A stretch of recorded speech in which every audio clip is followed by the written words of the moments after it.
ZTE is a company that's trying to make a big splash in the United States. You've seen all our coverage of their devices this year and last year, and now we have the Z5S Mini here at MWC. Tony behind the camera, Jaime with Pocketnow. Let's go through this phone.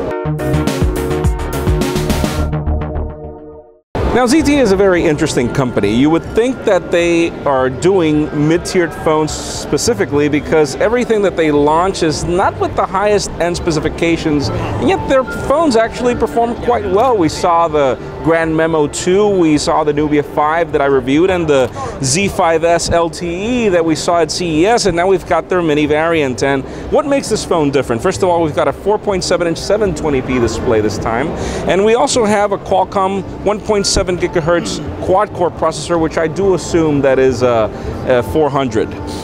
This phone only weighs 120 grams, and you can feel that it's light even with this huge tether that it's got here.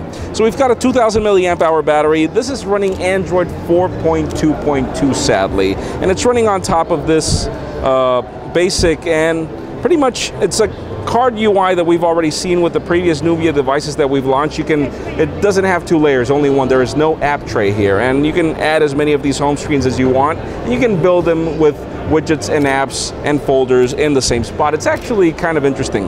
Now, one of the coolest thing about this phone is that even though you don't have optical image stabilization, you do have a 13 megapixel camera at the back with a flash, and you do have a 5 megapixel camera at the front. It seems that everybody's doing that this year.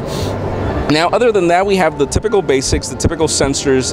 It's obvious it's available in white, green, pink, yellow, and blue. Again, this is a mid-tiered phone, and this is even more mid-tier than the basic. It's just smaller and more pocketable, easier to handle. Aside from that, again, it's hard to tell you if this phone will ever make a big splash in the United States. Again, this is ZTE's big push, but so far I'll tell you this much. It doesn't look that bad, and it's really light, it's really portable, and the build quality doesn't feel as cheap as we felt with the Nubia 5 when we reviewed it. This is Jaime Rivera from Pocketnow. Tony behind the camera. We've got more coverage from MWC, believe it or not, and we'll upload it very soon.